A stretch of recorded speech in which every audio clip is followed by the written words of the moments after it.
Okay, so hey everyone, and welcome back to another episode of The Fall Global. This is where we connect with global first entrepreneurs and remote work experts from all around the world. Our guest today is Troy Sultan, co founder and CEO at Guide. Troy, thanks for joining us today.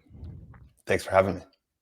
Uh, Troy, your journey has been quite diverse, from leading talent operations at Google to co-founding innovative platforms like Resource and now Guide.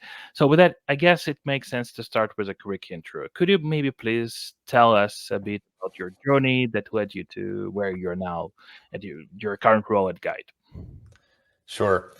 I started out just a naive business school kid interested in tech, um, banging on a bunch of doors in the computer science department, trying to figure out how how long it would take to build a Facebook clone or a Flickr clone. I think was maybe more accurate back in the day. And I ended up after college, tripping and falling into quite a lucky startup journey as it was taking off with Grooveshark.com, the music streaming service. And we were a bunch of kids building a music streaming site that started to work. And we were all we didn't really have titles in a lot of ways. And a month or two in, I got looked at and asked, hey, uh, hiring is our number one priority moving forward. We don't have anybody to lead it. Um, what do you, your name came up. What do you think? It was actually recruiting was our number one priority. And I thought, I've not only heard that word in the context of college football at the time. So I said, give me a couple days. I got on the phone with a bunch of folks, and um, I ended up deciding to take on this role to lead recruiting. We grew quite quickly, made a lot of mistakes along the way, but I became very passionate about how both impactful the role of the recruiting function is at a company, as a sort of gatekeeper to talent, and a shepherd of what the talent bar looks like at a company in large part, or at least an influencer in many cases. And then I also became pretty passionate about how inefficient the recruiting and hiring process was, which led to a lot of pain on the company and the organization's behalf, but also a lot of pain on the candidate's behalf. And what I felt like was a lot of a missed opportunity and what was arguably one of the most important things on both sides of the equation.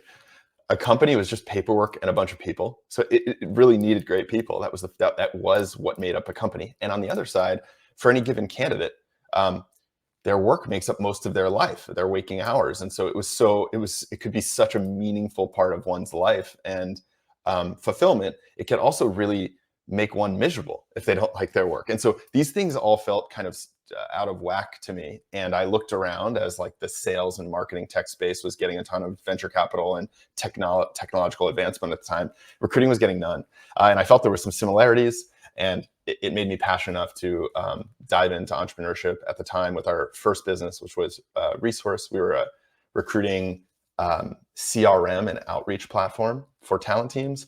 And then about 5 years later, we sold that and built our new company, what is now Guide.co.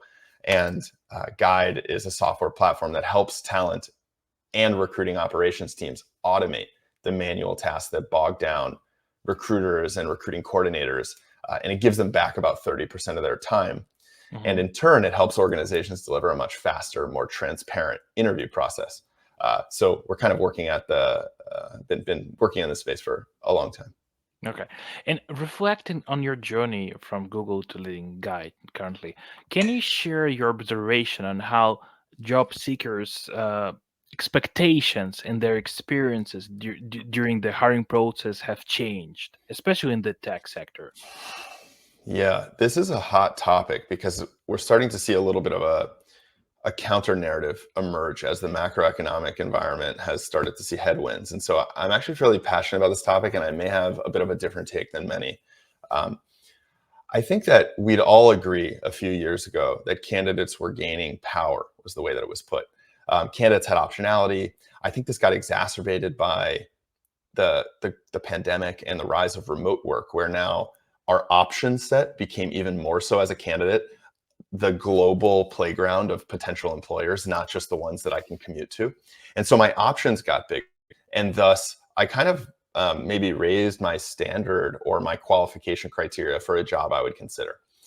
And then the global economy, at least the tech economy, started to take a turn for the South in the last couple of years. And we've now started to see a new narrative emerge, which is like companies are gaining power again. And I actually just reject this notion of the power dynamic as a way to think about the dynamics of job search entirely, because I don't actually think it has to do with economics. I actually think it's a cultural phenomenon. And I think that candidates and their expectations are representative of the cultural tenets of our current generation. I actually think, yes, maybe there is some power tipping on one side of the seesaw or the other at the margin at any given time. But if we zoom out from the current moment, I think we'll see a very clear trend with certain principles that govern what a candidate expects from their work. And I think we're in a time where candidates expect work that fulfills them. They want jobs that they can be proud of, that aren't just jobs that pay the bills. They're jobs that they want to, proudly state on their social profiles. They want to talk to their friends about. They want to love their work. They also want to work with people that are aligned with them in terms of values. They want to feel good about what they're doing. They want the work to represent their identity to some degree. They also want transparency and trust with an employer. This is much more of a relationship than it is a transaction. And especially nowadays, our attention spans are short. We feel like we can just get another job if we're not treated well in several months or a year. So tenures are shorter.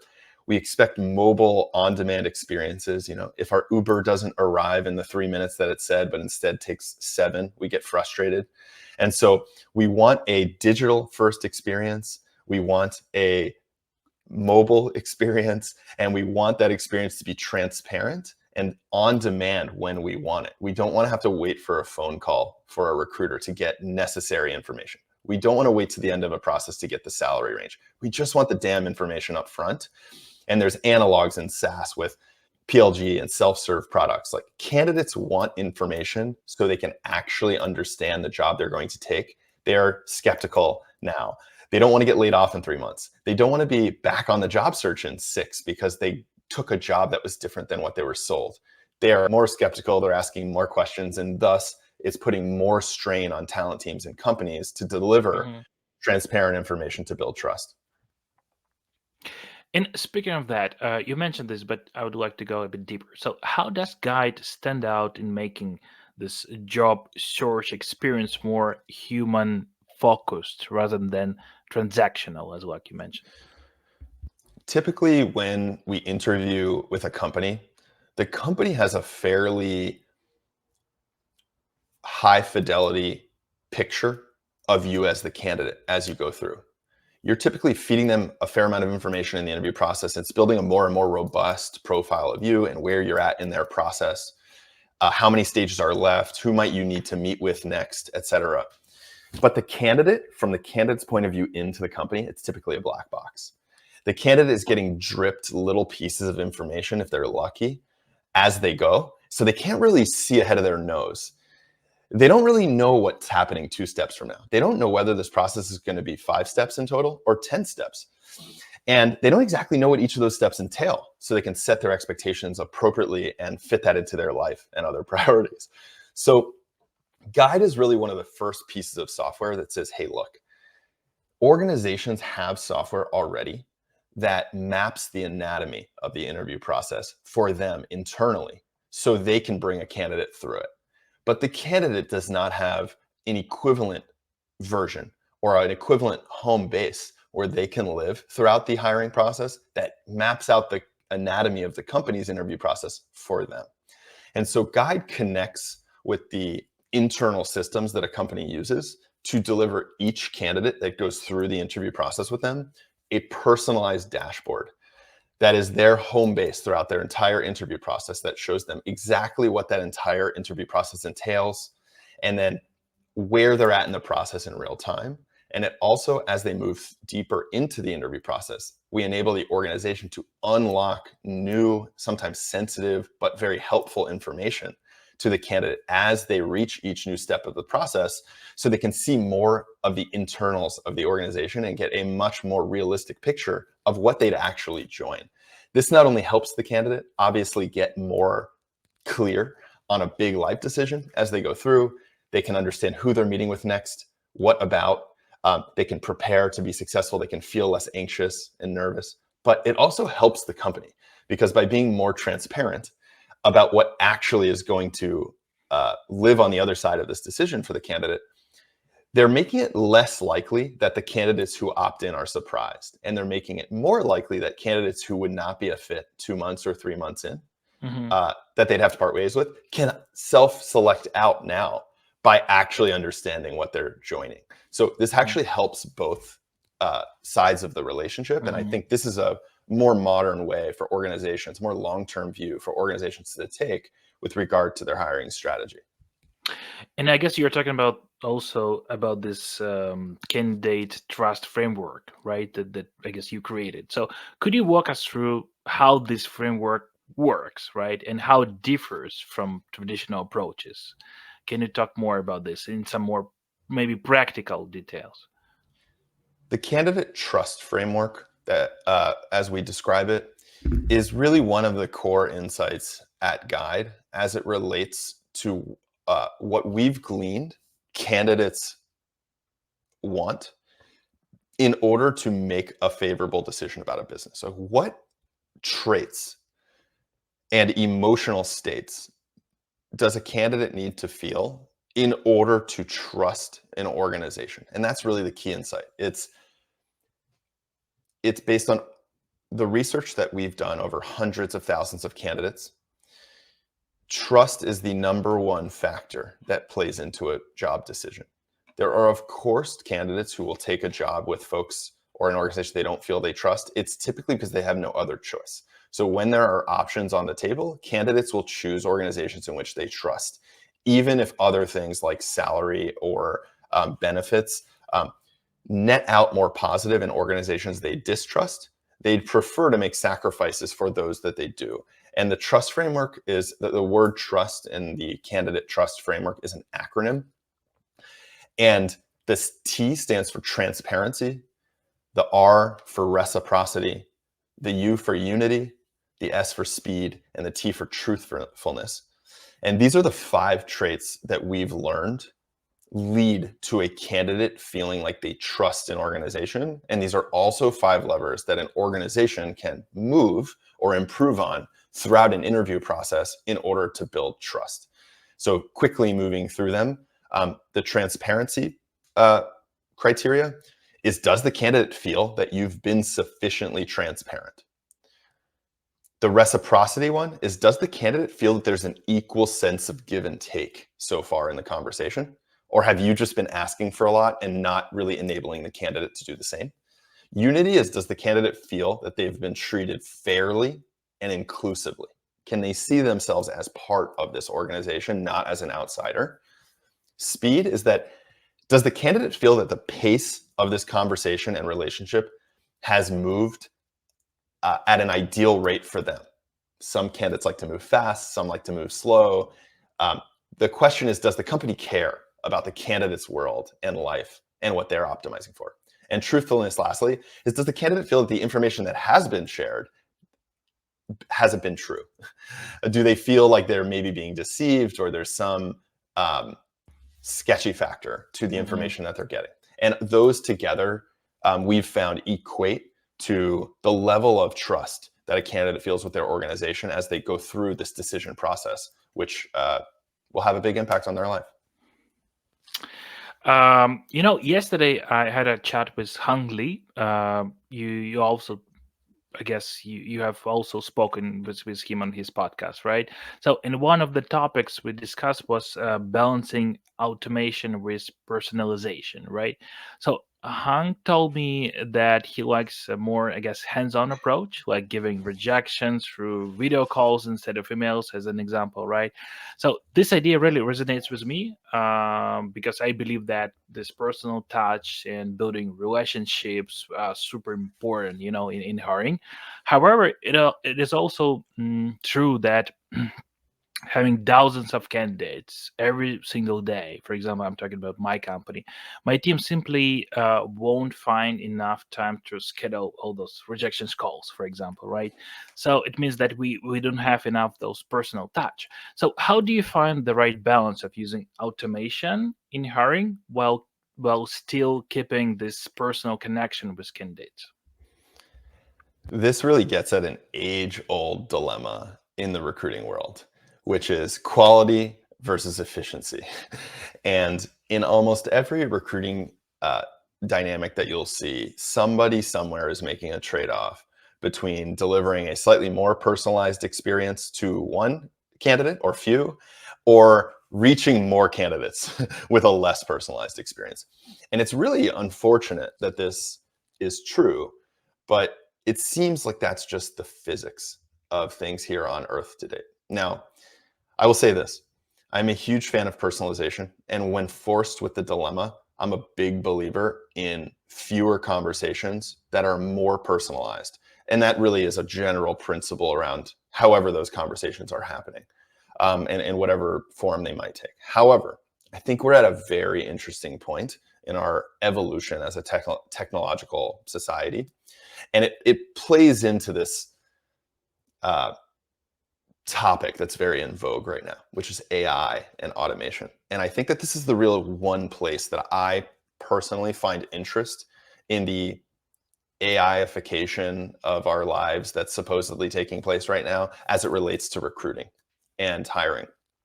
And it's this, it's that if you study the anatomy of a talent team's workflow and the way they actually spend their time, a recruiter, a recruiting coordinator, a sourcer, and you break down hour to hour over the course of the week, uh, typically you'll find that over a third of the time that they're spending is on manual repetitive tasks.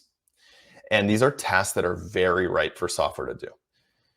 The other 70 are spent doing things like this, having real life conversations with humans, building rapport, making cases, persuading, assessing. And that's very hard for software to do right now, especially in high skill labor roles. There's a lot of soft skills that require human judgment that software hasn't gotten there yet. And the big insight today that I believe where software automation AI comes in, and this is really the premise of Guide, is that and my personal opinion is that AI is not coming for the job of the recruiter. I don't believe that. But I do believe AI is coming for the bottom 30% of their role that they're spending today doing data entry, copy and pasting links, crafting one pagers that they have to edit for each candidate to write out an interview schedule so they know what's coming, doing prep calls to let them know the same information time and time again about how to prepare for an interview. This is something that Guy does, and one could do great with software. We can understand and infer a lot of stuff. We can understand which questions are being asked the most, and we could proactively provide that information before the candidate even asks in the interview process. And by way of automating the stuff that bogs down recruiters and coordinators most, we in fact can elevate their enjoyment of their job, because this typically is the stuff they enjoy the least. We also, though, from the candidate's point of view, we can drive a faster and more transparent interview process because we're proactively sharing information that I otherwise would have had to ask about and wait for answers. And I'm able to move faster because I got this stuff without having to ask for it. Right? So we're skipping these back and forths. And that really is like at the heartbeat of what we do at Guide, but it's also at the heartbeat of what I believe will be the role that AI and automation plays in recruiting. And I think it's a big role. I just don't think it's a matter of automating the function. I think it's a matter of automating much of what keeps recruiters and talent folks from doing more of the human stuff. Hmm. And speaking about the future, I guess it was in one of your interviews or in your post, you mentioned that Guide is expanding into areas beyond tech. So A couple questions. The first one, what was the reason behind this decision?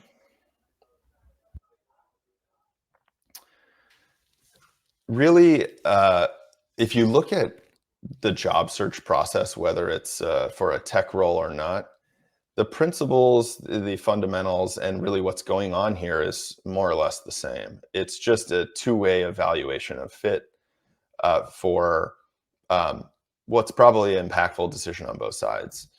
Um, so Guide mostly started in tech because that's where the most pain was felt, primarily years ago with the lopsided supply demand of roles like software engineering, where there's just way more a demand than there was supply.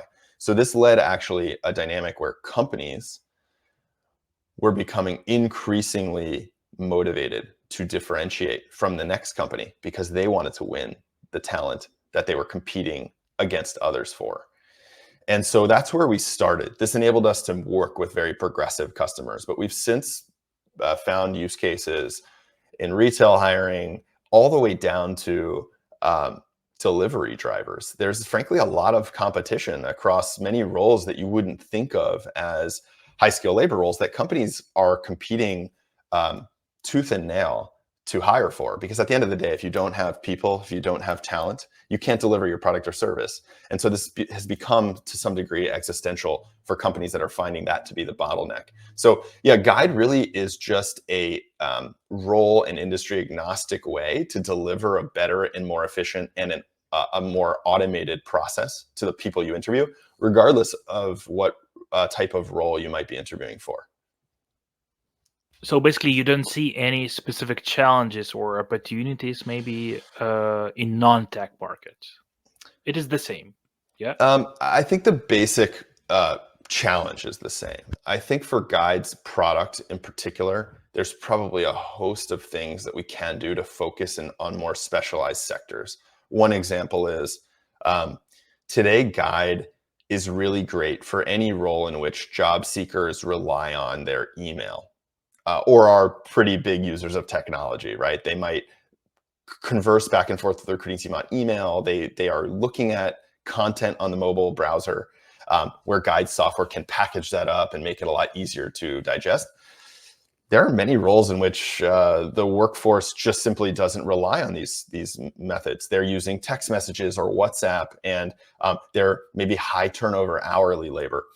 This isn't really a great fit for Guide's product today um, on both sides. It's not a great, particularly well-fit tool on the recruiter side because the dynamics and the workflow is different. It's also not great for the candidates. We haven't really been able yet to build the features that would meet them where they are. So today, Guide is limited in its feature set. Our company is a few years old. As we grow and mature, we will probably look to serve more different industries where the dynamics, the problem is the same. These two people looking for more information, more efficient information to make a match, but where the dynamics, where the tools needed to deliver or package that information going in both directions is different. So there's certainly ways in which our product needs to mature in order to serve more folks. But by and large, I don't see the problem as fundamentally different. I just see the form factor and maybe the workflows on both sides to change.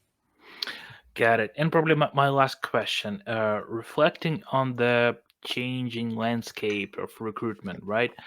You touched this a bit, but still, what direction do you think the industry will take in 2024?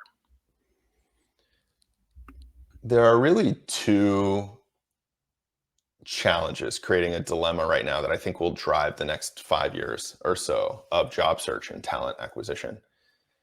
The dilemma is caused by the following two challenges as we see it. The the macroeconomics of the sort of the economy generally, but especially the tech economy, are such that we are moving from what we call the abundance era into the efficiency era. We used to have ballooning and growing budgets for talent teams that were used to acquire specialized point solution tools. Um, and it was a growth at all cost mindset. Whatever you need to do to hit this hiring target, you got what you need as long as we hit it. Things are changing now, and I believe they're changing largely permanently. And we're moving into an era where we have significantly less headcount on the talent team side. Teams are downsizing. And that means that each person on that team has to be way more efficient. And so they need to be more streamlined and thoughtful about how they're spending their time. They need to be more thoughtful and focused of where they're putting their budgets. They need to streamline their tools.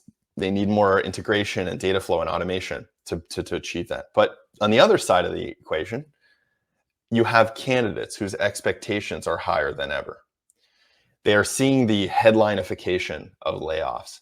They are seeing they've already been burned 2 or 3 times by joining a company and getting something different than what they thought they were buying. And so now they're pretty skeptical. They're what I call default skeptical. And so when a candidate comes into the process, they're typically asking more questions than the average candidate was 5 years ago. And we see this in the data. They want more information.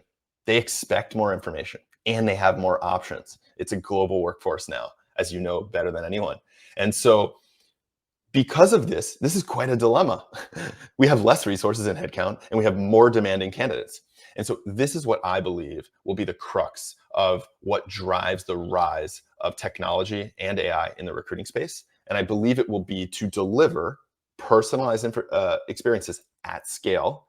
Mhm. And it will be finally to modernize the talent team in terms of automation, workflow automation, in the way that even marketing teams have had the luxury of for probably 10 years. They have really an influx of tooling that enables really sophisticated workflows that automate what used to be incredibly tedious and manual work. And I think recruiting will follow a similar trend. And I think that the way we'll be able to scale and automate while still maintaining a critical personal touch is going to be with the advent of some of the stuff that we're seeing now, like LLMs, where we can deliver a Yeah, highly personalized message at scale for the first time. This has never been true before. And that's why I think we're on the precipice in talent. that's true. Uh, Thank you. Thank you, Troy, for your valuable insights on evolving candidate expectations. Thank you for sharing some more info about this candidate trust framework. Your thoughts on balancing automation with personalization in recruiting was, yeah, really insightful. So, thanks a lot. Thanks a lot for sharing all that.